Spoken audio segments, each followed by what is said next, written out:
AI, data centre, EV, semiconductor, इन सबको जितनी इलेक्ट्रिसिटी की रिक्वायरमेंट है, जितना ये लोग इलेक्ट्रिसिटी कंज्यूम करते हैं ना, एआई, डेटा सेंटर वगैरह, वो जितने भी अपने ट्रेडिशनल मेथड है इलेक्ट्रिसिटी प्रोडक्शन के, वो डिमांड मीट नहीं कर पा रहे। जैसे कोल हो गया, विंड एनर्जी हो गया, थर्मो हो गया, ये सारे से अपनी इलेक्ट्रिसिटी की प्रोडक्शन जो नीड है वो पूरी नहीं हो पा रही है एआई, डेटा सेंटर वगैरह की वजह से। तो इसलिए गवर्नमेंट इंडिया को एज वेल एज वर्ल्ड के बाहर, मतलब वर्ल्ड में सबको रियलाइज हो गया कि हम सबको अब न्यूक्लियर एनर्जी की तरह शिफ्ट होना पड़ेगा इलेक्ट्रिसिटी प्रोडक्शन के लिए। केवल यही एक सबसे बड़ा रिलायबल सोर्स है। और गवर्नमेंट को जैसे ये रियलाइज हुआ, गवर्नमेंट पहले न्यूक्लियर एनर्जी केवल गवर्नमेंट ही कंट्रोल करती थी अकेली, गवर्नमेंट ने अब न्यूक्लियर एनर्जी में प्राइवेट सेक्टर की एंट्री भी दे दी कि भाई गवर्नमेंट के अकेले की बस की बात नहीं है, प्राइवेट सेक्टर तुम भी आ जाओ, तुम भी एनर्जी से प्रोड्यूस करो। तो ये सबसे बड़ा इनिशिएटिव गवर्नमेंट ने लिया है। अब इसके बाद अपन आज डिस्कस करने वाले पूरी न्यूक्लियर इंडस्ट्री कैसी है, न्यूक्लियर एनर्जी की कौन कौन सी वैल्यू चेन कंपनीज है जो इसके अंदर डील करती है, 10 कंपनीज, कैसे एक्चुअल में ये इंडस्ट्री वर्क करती है, एग्जैक्टली ये यूरेनियम, थोरियम वगैरह क्या होते हैं, अपन सब चीजें डिटेल में समझने वाले हैं। तो अगर आपने प्लीज उसके पहले वीडियो लाइक नहीं करी तो लाइक कर देना, चैनल सब्सक्राइब कर देना और बेल आइकन नोटिफिकेशन प्रेस कर देना। Like, subscribe, bell icon notification, अपन आगे चलते हैं। तो अब देखो, न्यूक्लियर एनर्जी के लिए मैंने ना दो चीजें होती है जिससे न्यूक्लियर एनर्जी, जिससे आप प्रोड्यूस कर सकते हो इलेक्ट्रिसिटी। एक होता है थोरियम, एक होता है यूरेनियम। यूरेनियम के लिए मैंने एक डिटेल सेपरेट वीडियो वैसे तो डाल दी, अगर आपको डिटेल यूरेनियम के बारे में जानना है तो आप सेपरेट वीडियो चेक कर लेना, अदरवाइज मैं वापस से दोनों के बारे में बता दूंगा, थोरियम और यूरेनियम। ये दो कंपोनेंट होते हैं, या तो आपको न्यूक्लियर एनर्जी प्रोड्यूस करनी है या तो आप थोरियम से करो या यूरेनियम से करो। अभी गवर्नमेंट जो ज्यादा पुश कर रही है और सबसे बड़ा अभी एक न्यूज आई है, इवेंट हुआ है, वो भी मैं आपको बताऊंगा, वो थोरियम के रिलेटेड हुआ है। क्यों? क्योंकि इंडिया के पास न्यूक्लियर एनर्जी में थोरियम भर भर के पड़ा है, भंडार पड़ा हुआ है। सबसे बड़ा पॉजिटिव बेनिफिट है, वर्ल्ड के पास इतना थोरियम नहीं है जितना अपने पास है न्यूक्लियर एनर्जी में थोरियम। बस हमको यूज करना नहीं आता, वो यूज करना हम सीख रहे हैं, जिसकी बात अपन आगे करने वाले हैं। तो सबसे पहले मैं एक बार बात करता हूं कि यूरेनियम थोरियम होता क्या है। देखो, यूरेनियम थोरियम क्या होता है, ये एक तरह का फ्यूल है, मतलब जिसको अपन माइनिंग करते हैं, माइनिंग करने के बाद पत्थर निकलता है, या तो वो यूरेनियम निकल रहा है या थोरियम निकल रहा है, दोनों में दोनों लगभग सेम तरह के मान लो एक बार समझने के लिए। तो वो पत्थर निकला, अब इस पत्थर से अपन क्या करते हैं, अपने पास पूरा का पूरा पावर प्लांट होता है, जो न्यूक्लियर पावर प्लांट जिसको बोलते हैं। तो अपन उस न्यूक्लियर पावर प्लांट के अंदर इस थोरियम यूरेनियम को एज ए फ्यूल यूज लेते हैं टू प्रोड्यूस द इलेक्ट्रिसिटी। तो ये होती है न्यूक्लियर एनर्जी, और ये सबसे बड़ा रिलायबल सोर्स होता है। अगर थोड़ा सा भी यूरेनियम या फिर न्यूक्लियर अपने पास है ना, वो बहुत सालों तक की अपनी इलेक्ट्रिसिटी प्रोडक्शन को, मतलब डिमांड मीट कर देता है। ये सबसे ज्यादा रिलायबल सोर्स है। अब मैं आपको एक बात बताता हूं, इंडिया के अंदर जो भी इलेक्ट्रिसिटी प्रोड्यूस हो रही है, अभी 75% इलेक्ट्रिसिटी कोल और फोसिल फ्यूल से प्रोड्यूस हो रही है। कोल वगैरह कितना ज्यादा एनवायरमेंट का नुकसान पहुंचाते हैं, सब लोग अभी एनवायरमेंट को इतना नुकसान पहुंचाना नहीं चाह रहे। साथ में कोल अभी अपन कितना ज्यादा डिपेंडेंट है कि इंडिया के बाहर से पूरा का पूरा इंपोर्ट हो रहा है, तो इसलिए अपन कोल वगैरह से इलेक्ट्रिसिटी प्रोड्यूस करने की कम सोच रहे हैं। रिन्यूएबल एनर्जी अच्छी बात है, सोलर विंड हाइड्रो चल रहा है, पर वो भी अभी पूरी डिमांड मीट नहीं कर सकता, केवल 20 से 30% ही अपन इससे इलेक्ट्रिसिटी प्रोड्यूस कर रहे हैं। न्यूक्लियर एनर्जी इंडिया सिर्फ अभी 2 से 3% इलेक्ट्रिसिटी न्यूक्लियर एनर्जी से बना रही है। और वही मैं वर्ल्ड की बात करूं तो वर्ल्ड के अंदर फ्रांस पूरा का पूरा 70% इलेक्ट्रिसिटी प्रोडक्शन इसके न्यूक्लियर एनर्जी से करता है, थोरियम या फिर यूरेनियम। और वही ग्लोबल एवरेज बाकी कंट्री का देखो तो 9 से 10% अपन, बाकी कंट्री न्यूक्लियर एनर्जी यूज ले रही है इलेक्ट्रिसिटी के लिए, इंडिया केवल 3% ही यूज ले रहा है। तो कितना बड़ा अभी गैप है, आप समझो, उस गैप को ब्रिज करने की बहुत बड़ी अपॉर्चुनिटी, आप ये समझिए। तो सबसे पहले मैं बात करता हूं कि अभी अपन को न्यूक्लियर का बूम एकदम से इतना ज्यादा क्यों सुनाई दे रहा है, क्योंकि भाई जितने भी पहले ट्रेडिशनल मेथड है वो अपने डिमांड को मीट नहीं कर पा रहे, या फिर सब में कुछ ना कुछ कमी है। जैसे मैं बात करता हूं, अगर अपन सोलर पैनल वगैरह की देखो तो सोलर पैनल वगैरह या फिर जो भी आपको चाहिए, सारा तो अपन चाइना से इंपोर्ट करते हैं या बाकी अलग अलग जगह से इंपोर्ट करते हैं, मतलब उनके कंपोनेंट, उसके बाद यहाँ पे असेंबल करते हैं, सारा इंपोर्ट पर डिपेंडेंट है। कोल वगैरह, कोल भी अपन इंपोर्ट करते हैं, एज वेल एज पूरे के पूरे जो एनवायरमेंट है उसको कितना नुकसान पहुंचाते हैं। तो इलेक्ट्रिसिटी तो एक बेसिक नीड है, जो बेसिक क्या, अब तो बहुत ज्यादा इंपॉर्टेंट नीड है कि आपको चाहे एआई चलाना है, सेमीकंडक्टर चलाना है, कोई इंडस्ट्री चलानी है, घर चलाना है, इलेक्ट्रिसिटी तो अपने पास प्रॉपर होनी चाहिए ना। अब उसके बाद हुआ क्या, अपन को 24/7 इलेक्ट्रिसिटी चाहिए होगा जैसे ये डाटा सेंटर और एआई आ गए, क्योंकि डेटा सेंटर, एआई बहुत बड़े पावर मॉन्स्टर होते हैं, इनको बहुत ज्यादा इलेक्ट्रिसिटी चाहिए होती है। हालांकि ये सारी चीजें मैंने आपको यूरेनियम वाली वीडियो में समझा दी थी, पर मैं एक बार वापस से ऊपर ऊपर से बाकी चीजें समझा दूंगा, जिससे यूरेनियम और थोरियम इस बार दोनों चीजें आपकी कवर हो जाए अभी। ठीक है, बाकी आपको डिटेल में देखना है तो सेपरेट वीडियो आप देख सकते हो यूरेनियम की। तो अब एआई डाटा सेंटर को बहुत ज्यादा इलेक्ट्रिसिटी कंजम्पशन चाहिए होता है 24/7, तो वो कोई भी डिमांड पूरी नहीं कर पा रहा। सोलर केवल दिन में इलेक्ट्रिसिटी प्रोड्यूस करता है, विंड एनर्जी केवल कभी कभार जब हवा चलती है तब प्रोड्यूस करता है। तो मेन अपने पास ऑप्शन क्या है, केवल अभी न्यूक्लियर एनर्जी का ऑप्शन है। साथ में ये जीरो कार्बन एमिशन है, एनवायरमेंट को बिल्कुल नुकसान नहीं पहुंचाता। ये थोड़ा एक्सपेंसिव है, पर जब लॉन्ग टर्म के अंदर जब पावर प्लांट अच्छे से सेटअप हो जाएगा तो धीरे धीरे इसकी कॉस्ट रिड्यूस हो जाएगी। तो न्यूक्लियर एनर्जी इसलिए अपन को चाहिए होती है। मैंने बोला न्यूक्लियर एनर्जी में भी अपने पास दो चीज होती है कि दो से अपन चीजें इलेक्ट्रिसिटी प्रोड्यूस कर सकते हैं, या तो यूरेनियम वाला मेटल हो अपने पास या थोरियम वाला मेटल हो। जो अभी इंडिया प्रोड्यूस कर रहा है एट प्रेजेंट न्यूक्लियर एनर्जी, वो पूरा यूरेनियम से प्रोड्यूस कर रहा है एट प्रेजेंट। एक बात वापस से ध्यान रखना, थोरियम से अभी अपन प्रोड्यूस नहीं कर रहे इलेक्ट्रिसिटी, बट अभी अपन बहुत अच्छे वर्क पे आ गए, बहुत अच्छे रिसर्च डेवलपमेंट पे आ गए कि हमको थोरियम से ही प्रोड्यूस करना है, और हमारी रिसर्च बहुत अच्छे से चल रही है, जिसकी मैं अभी आगे डिस्कस करने वाला हूं। तो इंडिया चाह रहा है कि पूरा का पूरा थोरियम से हम प्रोड्यूस करें, हालांकि यूरेनियम उससे खत्म नहीं हो जाएगा, पर मेजर डिमांड अपन थोरियम की रखने वाले। रीजन बिहाइंड इट, क्योंकि इंडिया के पास यूरेनियम ज्यादा नहीं है, केवल वर्ल्ड का 1% यूरेनियम अपने पास है, अपन पूरा का पूरा इंपोर्ट कर रहे हैं, तो ये दिक्कत पड़ रही है। हालांकि इंपोर्ट करने के बाद भी चीजें ज्यादा सही चल रही है बाकी कोल वगैरह की कंपैरिजन में, तो पर फिर भी थोरियम अपने पास बहुत ज्यादा है। वर्ल्ड का 25% थोरियम अपने पास ही, अपन को कोई इंपोर्ट की रिक्वायरमेंट नहीं है। जैसे आंध्र प्रदेश, तमिलनाडु, उड़ीसा, इनकी धरती के अंदर अच्छा खासा थोरियम है, तो अपन चाहते हैं थोरियम से अपन इलेक्ट्रिसिटी प्रोड्यूस करें। तो अब अगर आप गवर्नमेंट का प्लान देखोगे कि उनका न्यूक्लियर एनर्जी के लिए क्या प्लांट है, तो मैंने कहा था उन्होंने प्राइवेट सेक्टर की भी एंट्री अभी बहुत हद तक अलाउ कर दिया न्यूक्लियर एनर्जी के अंदर। अब जैसे अगर आप देखोगे अभी करंट में इंस्टॉल्ड कैपेसिटी 8 गीगावाट के न्यूक्लियर से अपन कितनी इलेक्ट्रिसिटी प्रोड्यूस कर सकते हैं। 2030 तक अपना गवर्नमेंट का टारगेट है कि 22 गीगावाट तक अपन इलेक्ट्रिसिटी इसकी कैपेसिटी बढ़ा देंगे न्यूक्लियर एनर्जी की। उसके बाद 2047 तक तो अब 100 गीगावाट की सोच रहे हैं। आप सोच लो किस लेवल पे गवर्नमेंट का इरादा है इसको इंक्रीज करने का। तो अब अपन समझते हैं कि इसकी इंडस्ट्री कैसे, ये industry value chain, industry work कैसे करती है। बहुत इंपॉर्टेंट है ताकि आपको समझ में आए कि एग्जैक्टली इन्वेस्टमेंट का स्कोप कहां पे। हालांकि this video just for an educational purpose, not a buy sell advice, पर आपको समझना जरूरी है अगर आपको अपना कहीं पे भी इन्वेस्टमेंट डिसीजन लेना है, तो ये बहुत इंपॉर्टेंट स्लाइड, इसको आप समझना। बट उसके पहले प्लीज अगर आपने वीडियो लाइक नहीं करी तो लाइक, चैनल सब्सक्राइब कर देना, बेल आइकन नोटिफिकेशन प्रेस कर देना, like subscribe bell icon notification. ये अपन पहले एक बार वैल्यू चेन डिस्कस करते हैं, फिर डिस्कस करेंगे कौन कौन सी इंडस्ट्री के अंदर कौन कौन सी कंपनीज डील करती है एग्जांपल पर्पस के लिए।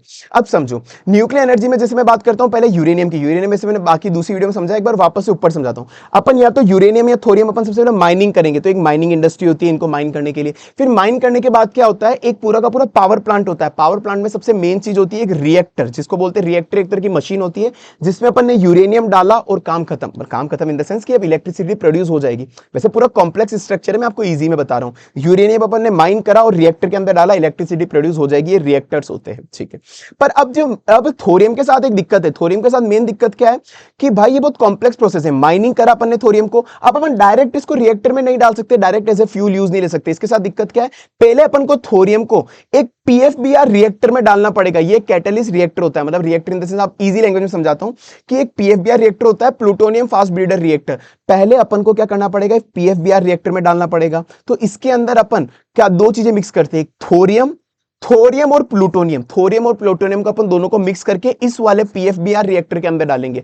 और इसके बाद जैसे अपन ने पीएफबीआर रिएक्टर में डाला इनको, थोरियम यूरेनियम को, थोरियम और प्लूटोनियम को, तो इससे एक फ्यूल बनेगा U33। अब ये जो U33 फ्यूल बना ना, U33, इस फ्यूल को अपन नेक्स्ट वाले रिएक्टर में डालेंगे, और ये नेक्स्ट वाले रिएक्टर में डालने के बाद अब अपनी इलेक्ट्रिसिटी प्रोड्यूस होगी। तो ये इसका एक कॉम्प्लेक्स प्रोसेस है और बहुत लंबा प्रोसेस है, सेकंड नंबर वाला। तो अभी इंडिया ने सेकंड नंबर वाला प्रोसेस अचीव कर लिया है। रिसेंट न्यूज ये आई थी कि हमने ये जो पीएफबीआर वाला रिएक्टर है इसकी सक्सेसफुल टेस्टिंग कर ली है, हमको ये इसको यूज करना आ गया है। ये इंडिया के भी बहुत बड़ी न्यूज आई थी। तो अपन स्टेप 2 अपनी कंप्लीट कर चुके हैं कि अपन को जो U33 फ्यूल बनाना होता है प्लूटोनियम और थोरियम को मिला के, वो हमको आ गया इसको इस रिएक्टर में डाल के। तो पहले इसमें एक ये रिएक्टर यूज होता है, फिर ये रिएक्टर यूज होता है। तो ये सेकंड वाली बहुत कॉम्प्लेक्स प्रोसेस है अभी कंपैरेटिवली, ठीक है। तो अब आपको अगर आपको देखना है कि कौन कौन सी कंपनी यहाँ पे डील करती है, तो आप लोगों के लिए बुरी न्यूज है कि इंडिया के अंदर कोई भी ऐसी कंपनी नहीं है प्राइवेट सेक्टर में जो लिस्टेड हो कोई सी भी, कि जो माइनिंग करती है। पूरा का पूरा कंट्रोल यहाँ पर गवर्नमेंट के पास है, गवर्नमेंट ही पूरा का पूरा करती है। और गवर्नमेंट की भी एक जो पीएसयू है, इंडियन रेयर अर्थ मेटल, वो भी लिस्टेड नहीं है। तो यहाँ पर आप कहीं पे इन्वेस्टमेंट नहीं कर सकते। बाय सेल एडवाइस नहीं है, मैं नॉलेज पर्पज से बता रहा हूँ वैसे भी। और उसके बाद ये जो दो ये वाली ये इंडस्ट्री है पीएफबीआर वाली, U33 फ्यूल बनाने वाली। U33 फ्यूल में भी यहाँ पे केवल गवर्नमेंट ये पूरा का पूरा काम कर रही है, यहाँ पे भी अलाउ नहीं है। तो यहाँ पे भी कोई लिस्टेड कंपनी नहीं है। पर यहाँ पर मेन चीज क्या है, जो ये पीएफबीआर वाले रिएक्टर बनते हैं, पूरा पावर प्लांट बनता है, तो अपन को उन कंपनीज पे ध्यान देना है जो कंपनी पीएफबीआर वाले रिएक्टर बनाती है। पीएफबीआर वाले रिएक्टर बना रही है, अपन को उस कंपनी पे देखना है। वो प्राइवेट कंपनीज है जिसके अपन आगे बात करने वाले। तो अपन के पास एक ये वाला स्कोप है कि कौन कौन सी कंपनी पीएफबीआर रिएक्टर बना रही है, पावर प्लांट बना रही है। अब ये थर्ड आता है, ये एडवांस एडवांस रिएक्टर और पावर प्लांट। यहां पर भी प्राइवेट सेक्टर वैसे पूरा का पूरा इन्वेस्टमेंट नहीं कर सकता, पर यहां पर गवर्नमेंट ने फिर भी अभी अलाउ कर दिया है। यहां पर गवर्नमेंट ने अलाउ करा है कि जितने भी गवर्नमेंट के पीएसयू है वो प्राइवेट सेक्टर के साथ पार्टनरशिप कर सकते हैं, उनके साथ जेवी बना सकते हैं, जॉइंट वेंचर, और ये पावर प्लांट को चला सकते हैं। तो ये यहां पर गवर्नमेंट ने अलाउ कर दिया है प्राइवेट सेक्टर को। तो वो यहां पर जेवी बनाई है इन्होंने बहुत सारे प्राइवेट सेक्टर के साथ, जिसके अपन अभी आगे वीडियो के अंदर बात करने वाले हैं। तो यहां पर एक इन्वेस्टमेंट का अपन को एक बार ध्यान रखना पड़ेगा कि यहां पर कौन कौन से प्राइवेट सेक्टर है। और साथ में ये जो रिएक्टर है और पूरा का पूरा पावर प्लांट सेटअप होता है, न्यूक्लियर पावर प्लांट। तो जो रिएक्टर बनाने वाली कौन कौन सी कंपनी है, पावर प्लांट कौन सेटअप करता है, न्यूक्लियर एनर्जी वाले, इन सब पे अपन को ध्यान देना है। तो माइनिंग पे अपन नहीं कर सकते, पर यहाँ पे कहाँ पे अपन को ध्यान देना है वो मैंने आपको बता दिया। तो चलिए अपन कुछ शेयर्स की कंपनीज की बात करते हैं कि जो इन सब के अंदर डील करती है। But before starting this video just for an educational purpose, not a buy sell advice. और जो मैं शेयर डिस्कस करूंगा वो भी केवल एग्जांपल पर्पस के लिए। आइए अपन बात करते हैं। तो पहली कंपनी है अपनी एनटीपीसी। एनटीपीसी जिन लोगों को पता है, ये स्टेट ओन्ड सबसे बड़ी कंपनी है, लार्जेस्ट कंपनी स्टेट ओन्ड, जो इलेक्ट्रिसिटी पावर प्रोड्यूस करती है कुल मिला के। ये हर तरह का जो थर्मल हो, हाइड्रो हो, कोल हो, हर तरीके से ये पावर प्लांट ऑपरेट करती है। अब ये बहुत ज्यादा एग्रेसिवली ग्रीन एनर्जी और न्यूक्लियर पावर प्लांट के अंदर भी डील करने वाली है। तो अब इसके अगर मैं फंडामेंटली बात करूं, कंपनी के सेल्स प्रॉफिट ग्रोइंग चल रहे हैं, रिटर्न ऑन इक्विटी 12% का चल रहा है, डिसेंट चल रहा है। पी रेशियो अगर आप देखोगे, इंडस्ट्री का पी रेशियो 25 है, इसका पी रेशियो 15 है। तो ये अंडर वैल्यूड कंपनी है कंपैरेटिवली, अगर अपन पी रेशियो की कंपैरिजन बात करें। डेट टू इक्विटी 1.33 है, तो डेट थोड़ा है कंपनी में, पर वो ग्रोइंग भी चल रही है। तो अगर मैं इसके अब थोरियम की बात करूं, थोरियम और यूरेनियम में इसका जो भी एक्सपोजर है उसकी केवल एजुकेशन पर्पस से, तो एनटीपीसी एक बहुत ही जोरदार यूनिक चीज करने की सोच रही है। इसने क्या करा, ये सबसे बड़ा कॉम्प्लेक्स स्टेप क्या है, ये कॉम्प्लेक्स स्टेप है। स्टेप नंबर 2 सबसे ज्यादा टाइम कंज्यूमिंग है अपन को U33, क्योंकि थोरियम को अपन डायरेक्ट इस रिएक्टर में नहीं डाल सकते, थोरियम को U33 फ्यूल चाहिए होता है अपन को। तो अब ये एनटीपीसी ने क्या करा, यूएस की एक कंपनी है, यूएस कंपनी के साथ पार्टनरशिप करी है टेक्नोलॉजी के लिए, कि उनको ऐसी टेक्नोलॉजी बनाने की सोच रही है कि वो स्टेप 2 को अवॉइड कर दे और एक ऐसा फ्यूल बनाए जिसका नाम इन्होंने रखा है अनील, ANEEL। इस अनील फ्यूल को वो डायरेक्ट थोरियम के साथ मिक्स करें और डायरेक्ट जो नॉर्मल रिएक्टर होते हैं ना, जो रिएक्टर अपने पास ऑलरेडी अभी अवेलेबल है, उस रिएक्टर के अंदर डाल के इलेक्ट्रिसिटी प्रोड्यूस कर हो जाए। तो वो इस तरह की टेक्नोलॉजी बनाने की सोच रही है कि जो एग्जिस्टिंग रिएक्टर है उसी के अंदर अपन थोरियम को यूज ले ले, कोई भी नए रिएक्टर बनाने की जरूरत नहीं हो, इतनी ज्यादा एडवांस टेक्नोलॉजी की जरूरत नहीं हो। तो वो इस काम पे अभी लगी हुई है, इसने पार्टनरशिप करी है यूएस बेस्ड कंपनी जिसका नाम है क्लीन कोर थोरियम एनर्जी। तो अगर ये बन गया अनिल फ्यूल तो भाई बल्ले बल्ले हो जाएगी। उसके बाद सेकंड है इसका यूरेनियम के अंदर क्या एक्सपोजर है इसका। देखो यूरेनियम में मैंने बोला था कि जितनी भी पावर कंपनीज है, मतलब जो गवर्नमेंट की, अब वो जेवी पार्टनरशिप कर सकती है बाकी कंपनी के साथ। तो इसने क्या करा है, जो एक एनपीसीएल कंपनी है, एनपीसीएल कंपनी का नाम याद रखना, ये एक पीएसयू है जो गवर्नमेंट का पूरा न्यूक्लियर पावर प्लांट, जितने भी न्यूक्लियर रिलेटेड चीजें ये एनपीसीएल कंपनी ही संभालती है। ये अनलिस्टेड पीएसयू, तो इस पे अपन इन्वेस्टमेंट का वैसे भी नहीं सोच सकते कुछ भी, और हालांकि ये कोई बाय सेल एडवाइस ही भी नहीं।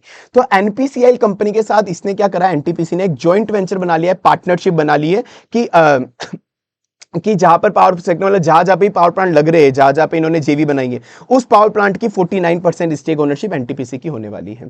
इवन गवर्नमेंट का अपन ने डील अभी डिसाइड करा था कि गवर्नमेंट का 2047 तक टारगेट है कि 100 गीगावाट तक की कैपेसिटी न्यूक्लियर वाली बनानी है। तो इसका खुद का एनटीपीसी का पर्सनल टारगेट है 100 गीगावाट में से 30% पावर प्लांट हम ऑपरेट करेंगे, ऐसा इनका प्रोजेक्शन है।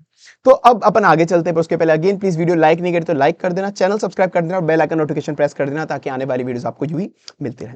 अब नेक्स्ट कंपनी की बात करते हैं, एलएनटी। अब एलएनटी कंपनी क्या है, देखो एलएनटी वैसे तो ईपीसी कंपनी है, बिल्डर कंपनी है, कि जो पूरा का पूरा इंफ्रास्ट्रक्चर वगैरह बनाती है, इंजीनियरिंग प्रोक्योरमेंट का काम करती है। तो अब ये न्यूक्लियर का इंफ्रास्ट्रक्चर भी बनाती है। जैसे न्यूक्लियर के पावर प्लांट बनाने के लिए मैंने कहा था आपको रिएक्टर चाहिए होते, तो ये रिएक्टर के वेसल्स बनाती है। स्टीम जनरेटर चाहिए होते, स्टीम जनरेटर बनाती है। एंड शील्ड चाहिए होती है। अब ये सब पावर प्लांट के अंदर काम आते हैं, न्यूक्लियर पावर प्लांट में। तो ये सारी चीजें बनाती है। अभी इवन इंडिया के अंदर टोटल 22 ऑपरेशनल न्यूक्लियर रिएक्टर है, जो यूरेनियम बेस्ड है। उन सारे न्यूक्लियर रिएक्टर को इसने सप्लाई करी है, सारी चीजें, reactor vessel, steam generator, and shield. तो मतलब जितने भी यूरेनियम न्यूक्लियर वाले पावर प्लांट होंगे उनको ये उनका बहुत बड़ा सप्लायर होगा। इवन यूरेनियम के अंदर एक एसएमआर चाहिए होता है, जो मैंने सेपरेट वीडियो में डिस्कस करा था। ये एसएमआर भी खुद से बना रहा है, स्मॉल मॉड्यूलर रिएक्टर। अब कंपनी के फंडामेंटल एज सच ग्रोइंग चल रहे हैं, रिटर्न ऑन इक्विटी 16% सही चल रहा है। पी रेशियो कंपनी थोड़ी सी और वैल्यूड है, इंडस्ट्री का 22, इसका 29 है, हालांकि okay. Debt to equity ratio 1.32 का है। कंपनी के पास जो ये स्टीम जनरेटर जो होते हैं ना, स्टीम जनरेटर एंड शील्ड का 50% मार्केट शेयर इसके पास है। जो इंडिया के अंदर जितने भी स्टीम जनरेटर वगैरह होते हैं उसका 50% यही बनाता है। कंपनी की ऑर्डर बुक वैल्यू बहुत बड़ी है, 7.33 लाख करोड़ की। तो इसके बाद बहुत ज्यादा ऑर्डर्स ऑलरेडी पड़े हुए हैं, ठीक है। देखो वैसे तो कोई बाय सेल एडवाइस नहीं है, वैसे भी केवल एजुकेशन पर्पस के लिए, पर अगर आपको कहीं पे भी किसी वजह से मैं शेयर की पूरी फंडामेंटल आपको जो भी रिलेवेंट वाले वो सब बता रहा हूँ, अदर फैक्टर बता रहा हूँ, पर अगर आपको और डिटेल में ये सारी चीजें जाननी है तो आप एक काम कर सकते हो, आप एंजल वन की वेबसाइट पे जा सकते हो। जैसे मैंने एग्जांपल के लिए एनटीपीसी शेयर चलाया हुआ है एंजल वन का, आपको इसकी करंट प्राइस क्या चल रही है, लार्ज कैप है मिड कैप है ये पता पड़ जाएगा, शेयर का चार्ट परफॉर्मेंस कैसी थी, एनटीपीसी के बाकी के फंडामेंटल्स कैसे पता पड़ जाएंगे, फाइनेंशियल पता पड़ जाएंगे, ये सब आप देख सकते हो। इवन इसके अंदर एक बहुत अच्छा फीचर है एंजल वन के पास कि आप जैसे एंजल में लॉग इन करोगे, इन्होंने एक एआई बनाई हुई अपनी, ये आस्क एंजल नाम की, आप इस पे जाओगे आस्क एंजल पे, अगर आप आस्क एंजल से कुछ भी पूछोगे, जैसे एग्जांपल के लिए मैंने एक कमांड डाला था, इस पे कुछ पूछा था कि एनटीपीसी के आप मुझे ग्रोथ फैक्टर बताओ और कौन कौन से की फैक्टर मुझे बताओ, तो इसने मुझे बता दिया एनटीपीसी का रेवेन्यू ग्रोथ 5% पे चल रहा है, प्रॉफिटेबिलिटी इसकी इंप्रूव हुई है, 12% पे पहुंच गई है, स्ट्रॉन्ग मार्केट प्रेजेंस से रिन्यूएबल एनर्जी में ये एक्सपांड कर रही है, एनालिस्ट ने बोला है ये बाय वाला, मतलब किसी ने ना एंजल वन ने ना मैंने किसी ने नहीं बोला, पर ये एनालिस्ट के जो रेटिंग्स है वो बताइए यहाँ पर, और कुछ भी नहीं। और तो ये सारी चीजें यहाँ पर, बहुत सारी चीजें जितनी भी रिलेवेंट है सारी आपको यहाँ पे पता पड़ जाएगी, तो आप ये वाला फीचर भी यूज ले सकते हो। ठीक है, अपनी एक एलएनटी वाली कंपनी हो गई। उसके बाद नेक्स्ट कंपनी पे अपन चलते हैं, भेल, जो भी एक पीएसयू कंपनी है। इसका काम क्या है, ये इक्विपमेंट मैन्युफैक्चरर है, स्पेसिफिकली इलेक्ट्रिकल इक्विपमेंट सप्लाई करता है। तो जितने भी पावर प्लांट अभी इंडिया के अंदर इंस्टॉल्ड है, मतलब जो न्यूक्लियर पावर प्लांट, तो ये न्यूक्लियर पावर प्लांट के अंदर 56% पूरा मार्केट शेयर इसके पास है रिलेटिंग टू इलेक्ट्रिकल इक्विपमेंट की, जो भी इलेक्ट्रिकल इक्विपमेंट सप्लाई करते हैं 56% पूरा मार्केट शेयर इसके पास है, पावर प्लांट को इसने ही सप्लाई करे है। इवन ये इंडिया का एक अकेला इंडिजिनस, मतलब जो इंडिया के अंदर प्रोड्यूस करता है, बाकी सारे लोग इंपोर्ट करते हैं, ये अकेला एक बंदा है जो बनाता है खुद से इंडिया में 700 मेगावाट की न्यूक्लियर टर्बाइन जनरेटर सेट, जो आपको न्यूक्लियर पावर प्लांट में चाहिए होते हैं, न्यूक्लियर टर्बाइन जनरेटर सेट ये अकेला इंडिया के अंदर बनाता है, जिसकी बहुत अच्छी सप्लाई करता है। साथ में स्टीम जनरेटर, हीट एक्सचेंजर, ये सारी चीजें भी बनाता है और सप्लाई करता है। कंपनी के फंडामेंटल एसेट्स ग्रोइंग चल रहे, रिटर्न ऑन इक्विटी ज्यादा अच्छा नहीं है, 2% का है, पी रेशियो बहुत ज्यादा ओवर वैल्यूड है, इंडस्ट्री का पी रेशियो 42, इसका 109, ओवर वैल्यूड कंपनी है भाई। डेट टू इक्विटी 0.45 है, तो डेट मैनेजेबल है, डेट ऐसा चाहिए नहीं। तो देखो पी जिसका ज्यादा है जो है, मैं बिल्कुल ऑनेस्टली आपको बताऊंगा, मैं क्योंकि कोई बाय सेल एडवाइस तो है नहीं, मैं केवल आपको एजुकेशन पर्पस से बता रहा हूं, तो आपको ये सारी चीजें कंसीडर करनी चाहिए। मैं कोई ये नहीं केवल पॉजिटिव फैक्टर बताऊंगा, नेगेटिव नहीं बताऊंगा, नहीं मैं सब बताऊंगा। ऑर्डर बुक कंपनी की अच्छी है, 2.2 लाख करोड़ की चल रही है, मतलब बहुत अच्छे खासे ऑर्डर्स इसके पास ऑलरेडी पड़े हुए हैं। तो ये तीन कंपनी थी जिनका न्यूक्लियर में एज सच थोड़ा डायरेक्ट एक्सपोजर था, जिनको डायरेक्ट ऑर्डर्स मिल सकते थे। इसके बाद अपन कुछ इनडायरेक्ट प्रॉक्सी कंपनीज की बात करते हैं। इसके बाद जैसे एक हो गया Power Mech project. Power Mech project एक मिड कैप कंपनी है जो EPC in power and industrial infrastructure deal करती है, मतलब कुल मिला के एक ईपीसी कंपनी है, सेम जैसे एलएनटी वगैरह है, पर इसका मेन काम है पावर ईपीसी की, पावर रिलेटेड ये काम करती है कि जहां जहां पे भी पावर कंपनीज है उनको ईपीसी देती है। तो ये स्पेसिफिकली पावर में ज्यादा काम करती है, जो भी पावर सेक्टर है, चाहे वो न्यूक्लियर वाले हो या बाकी पावर सेक्टर हो, उनके लिए पूरा ईपीसी बनाती है। तो अभी अगर आप देखोगे कि न्यूक्लियर पावर प्लांट सेटअप हुआ था काइगा एटॉमिक पावर प्रोजेक्ट के अंदर, तो उसमें भी इसको ऑर्डर मिला था 563 करोड़ का, इसको ऑर्डर मिला था। तो हालांकि अभी इसको बहुत ज्यादा ऑर्डर न्यूक्लियर वाले मिले नहीं, क्योंकि न्यूक्लियर और पावर प्लांट भी बहुत कम है, तो धीरे धीरे से पावर प्लांट बढ़ेंगे तो शायद इसको ऑर्डर मिल सकते हैं। इसके पास ऑलरेडी ऑर्डर बुक वैल्यू पड़ी 57,000 करोड़ की, जो बहुत ज्यादा है। कंपनी के सेल प्रॉफिट एसेट्स ग्रोथ के अंदर चल रहे हैं, ईयर वाइज तो रिटर्न ऑन इक्विटी 14% का, ये अंडर वैल्यूड कंपनी है, इंडस्ट्री का पी रेशियो 22, इसका 18 चल रहा है। डेट टू इक्विटी 0.42, मतलब डेट एसेट्स कंपनी में बहुत ज्यादा नहीं है। तो ये पावर ईपीसी के अंदर काम करती है, तो जितनी भी पावर, चाहे विंड हो गया, सोलर हो गया, सारे सबकी ईपीसी बना के देती है। वैसे न्यूक्लियर पावर प्लांट में भी ईपीसी पूरा बना के देती है। अब उसके बाद नेक्स्ट कंपनी अपनी ईआईएल। देखो ईआईएल कंपनी क्या है, एक इंजीनियरिंग कंसल्टेंसी कंपनी है। जब भी कोई पावर प्रोजेक्ट डालना होता है, जैसे स्पेसिफिक न्यूक्लियर पावर प्लांट की बात करूं, कोई अपन छोटा मोटा घर बनाते हैं तो भी अपन को किसी कंसल्टेंट को, आर्किटेक्चर को रखना होता है कि घर का कमरा कहां पे होगा, वास्तुशास्त्र क्या होगा, कहां पे वॉशरूम बनेगा, कहां पे किचन बनेगी, सब प्लानिंग के लिए। तो भाई अगर कोई न्यूक्लियर पावर प्लांट बना रहा है, इतना ज्यादा कॉम्प्लेक्स है, कहां पे कौन सी मशीन होगी, कहां पे इलेक्ट्रिसिटी का कनेक्शन होगा, कैसे वर्क करेगा, पूरी डिजाइनिंग वगैरह, सेफ्टी कैसे होगी, बहुत ज्यादा कॉम्प्लेक्स होता है।